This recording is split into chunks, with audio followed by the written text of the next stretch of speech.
All right, so Misfits 11 just wrapped up yesterday, and man, it actually delivered pretty well. I saw a lot of people were not really liking this card, saying it wasn't really good at all. They weren't gonna watch it, but they actually kind of delivered. We got some pretty good, entertaining fights.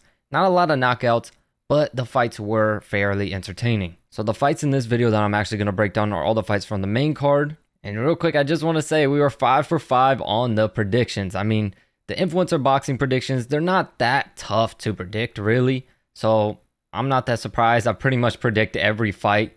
Whereas in the actual, and when I try to predict like UFC fights or the pro boxing fights, they're a lot harder to predict because there's a lot of more unexpected things that happen in those type of fights. Whereas in these influencer boxing fights, normally what you expect to happen normally happens. So in the first fight, the rematch between Uncle Pizza and Yeti Gang, Yeti Gang looked way too slick for Uncle Pizza. He was landing the cleaner shots. Yeah, he won a split decision, but I just don't see how you can give 3 rounds to Uncle Pizza. I don't see it at all. I had Yeti Gang winning by far.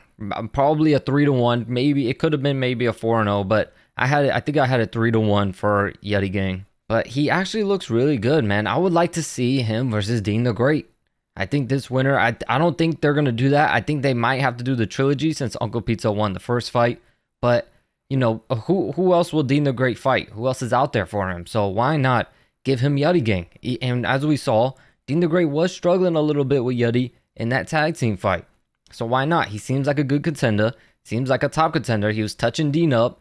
And there really is not really any more opponents out there for Dean. So why not? Let's do Yeti Gang versus Dean the Great. But in this fight, it pretty much went as expected. I predicted that Yeti Gang, he saw Uncle Pizza's tools. He saw what he brought to the table. He was going to adjust and fight a better fight and pull off the win. And that's exactly what happened. In the next fight, Arms versus Minicon. It's funny because I had some people saying that it wasn't even going to be close. Arms was going to take Minicon out. He's way better than him. But I'm telling you guys, man, Arms, he gassed out. I understand he looked good in that last fight, but I expected he would gas out again. I said the cardio was on Minicon's side, even though Minicon gasses out. But I knew going into this fight, the cardio factor was gonna be on Minicon's side for this one, and it showed. Arms gassed out heavily after 2. If Minicon doesn't get knocked down, this fight ends up being a draw. And if Minicon doesn't gas himself out, he very well could have easily dispatched and taken out Arms. Arms couldn't even stand. If you saw at the end of that fight, he couldn't even get off the stool. They had to help him to go to the referee for the official decision. And then when they were given the official decision, he couldn't even lift up his arm. The ref tried to lift up his arm. He pulled it right back down. He was that freaking tired. So I tried to tell you guys in the prediction, I had Arms winning, but I knew the conditioning factor was going to be on Minicon's side. But Arms gets the win. It was looking like an impressive fashion in the beginning of the fight, but due to his gas tank, man, I don't know. I don't know how many 4-round fights they could let this guy do. I mean, maybe he'll get better at it. I would say give him one more 4-round fight, but if he looks like that at the end of the fight, again for the 3rd time, 3 strikes you're out, brother. They need to either drop it down to 3 rounds or he just can't fight no more because that was a little bit crazy, you know what I mean? And as for Minicon, I'm a little bit disappointed. Right after the fight, he starts jumping around and bouncing around, and it's just like, yo, where was that energy in the fight? You should be spent. You should have left it all out there. You can't be upset with the decision, and then after the fight, you're jumping around and stuff. No, you should have used that energy to try to take Arms out. So I was a little bit disappointed in both guys, but also the fight went as expected. Arms gets the dub. Next up, Gabriel Silva versus OJ Rose. Looking at it on paper, it's looking like, all right, Gabriel Silva, he's too experienced, he's too good. The guy is an actual professional fighter, son of UFC legend Anderson Silva. He's going to easily dispatch OJ Rose. But hey, OJ Rose came to fight. He took it to him, put that pressure on him. He did have a lot more volume. Unfortunately, though, most of those shots were blocked, and they weren't all that heavy. They were heavy here and there, and when they were heavy and when they connected, it was really nice from OJ Rose, but for the most part, they weren't really landing and they weren't really heavy shots. So this is a tough thing to score because what are you going to score? The guy that's coming forward, putting on pressure, throwing volume, but they're not really damaging? Or are you going to score the defense from Gabriel Silva to be able to slip and roll under shots, to block shots, to land the cleaner punches. Yeah, his shot selection was a lot more precise. He was a lot more patient and he was a lot more precise with his shots. And his precision was also on point. He was landing pretty much every shot he was throwing. He was landing. Gabriel Silva did not miss much. Whereas OJ Rose, a lot of those shots were winging shots that either missed or were blocked by the guard from Silva. This fight did go as expected, but it didn't, right? I predicted Silva would win. I thought it would be a lot easier of a win, but OJ Rose, he wasn't shying away. This guy was not afraid of a fight. He brought it to Gabriel Silva. So a very impressive performance from both guys. I think I'm more impressed with OJ Rose. I think Gabriel Silva visibly wasn't taking this very serious. And it looked like possibly after the first or second round, Gabriel Silva said, oh shit, I need to take this a little more serious or I'm going to lose this freaking fight. So then he started to really sit down on his shots and let that power fly. But I'm really impressed with both guys. Gabriel Silva calls out Anthony Taylor. It looks like that's what's next. For that fight, I don't know, man. I expect it to be another hug fest from Anthony Taylor. But if Gabriel Silva stays on that jab like he was against OJ Rose, it might be a similar fight where Anthony Taylor, comes forward, puts that pressure on, gets in close, hits those shots to the body. And then Gabriel Silva just pinpointing accuracy, very patient. I don't know. I'm expecting a fight to kind of go similar, but it's an Anthony Taylor fight, man. So let's be real. I'm not all that excited for it. And the co-main event of the evening, Julie Polka versus Elena Vampira. I'm actually really, really impressed with Elena Vampira.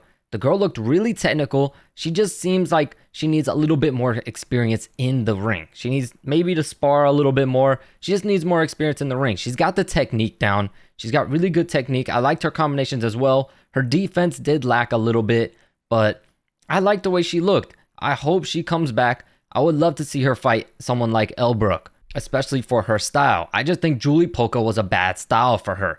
Julie didn't really show off that much technique though. I expected a lot more out of Julie, to be honest.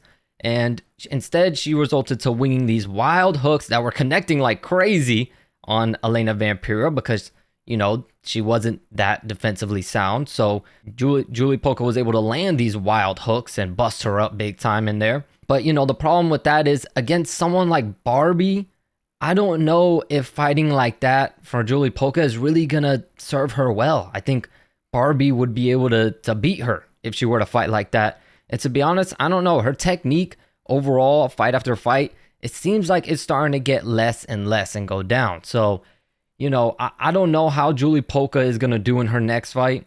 I would like to see who the opponent is. But for this one, I was actually more impressed with Elena Vampira. She looked a lot better than I expected her to look. I expected her to look like Julie Polka. I expected her to go out there and fight wildly, but she actually fought a decent fight and against a girl who was more experienced and more active recently. But Julie Polka gets the win as predicted. She moves on as Misfits champion. And for the main event of the evening, Jarvis versus BDave. And man, what a fight. Hats off to both of these guys. BDave started off a little bit weak in the first 5 seconds. He gets caught with a shot. He gets a little too wild. He gets caught with a check left hook, gets dropped. So that had to have been a big hit to the confidence of BDave. But man, the guy is tough. Even with that shot that had to have hurt his confidence a little bit, he still managed to come back and fight a decent fight. Yeah, he was getting touched up and he lost every round for sure, but he fought back, which is what I expected. In my prediction video, I said I think Jarvis is going to win this for sure by landslide, but I knew BDave was the perfect opponent for Jarvis. A very winnable fight, but a guy who's going to come to fight. It's better for Jarvis to win a fight like this than to just dominate the hell out of somebody who wasn't throwing back, wasn't fighting back, wasn't making things interesting. So shout out to BDave, man. That guy put on a show. And he hit Jarvis with some big shots that really stunned him a few times in there too. But Jarvis, the technique on point as expected. But like I said, the power just isn't really there, right? I mean, yeah, he dropped him in the first 5 seconds, but let's be real. That was BDave getting reckless, throwing from the hip. Jarvis catches him with a left hook that sends him down. You could be of any size and you would have dropped BDave with him swinging like that, not defending himself. So other than that, the power just isn't all that there. He was hitting BDave with big shots, and as you can see, they weren't really phasing BDave all that much. I'm telling you right now, those shots that Jarvis was hitting BDave with, if someone BDave's size was hitting him with those shots, they probably would have took him out. So I just think Jarvis's size, it is going to hurt him in this division. It's going to. Yeah, like I said, against someone like BDave, it was a great opponent. But I'm telling you, once he gets higher and fights these more better guys that are bigger and used to taking bigger shots from bigger guys, I'm telling you right now, Jarvis is seriously going to struggle. And that showed when he ate some big shots from BDave. Luckily for Jarvis, BDave did manage to slow down. And when BDave had his moments in the fights, he got tired and backed up with his guard up and just let Jarvis, have his way with him. But there's fighters out there that aren't going to do that. And that's where I think Jarvis is going to get into some serious trouble. But at the end of the day, let's be real. Jarvis is fucking fun to watch. The guy is an entertainer. And that's where I like about this influencer boxing stuff. I don't care about technique. I don't care about all that stuff. Go out there and entertain. If you have good technique, that's a plus. But go out there and fight a good fight and entertain the fans, because that's what influencer boxing is all about. And Jarvis is must-see TV. The guy goes out there every time and it's a fun fight. Yeah, it might be a little bit damaging. Maybe if you're a fan of Jarvis, you might not want to see him take damage like that. But it's fun to watch. And hey, it's Jarvis's style. He takes some to give some. And he gives a lot more than he takes. So Jarvis is looking like a real contender for Misfits. I think this was a great fight for him, a great showing. He calls out Nick LMAO and Alex Wasabi. To be honest, I think if I'm playing matchmaker right now, Misfits, hire your boy as some matchmaker. But if I'm playing matchmaker on the same card, I would do Jarvis versus Nick LMAO and Deji versus Alex Wasabi. Deji needs the rematch with Alex Wasabi. It needs to happen. And then he calls out Nick LMAO, so why not do the Nick LMAO fight? I think that fight would be very entertaining for the fans. Both guys come to bang. Both guys take some damage to give some. I think Jarvis would win that fight, but I think it would be a very entertaining fight nonetheless. Thank you to everybody who tuned into the stream yesterday. As always, thank you all so much for the support, and I'll catch y'all in the next video.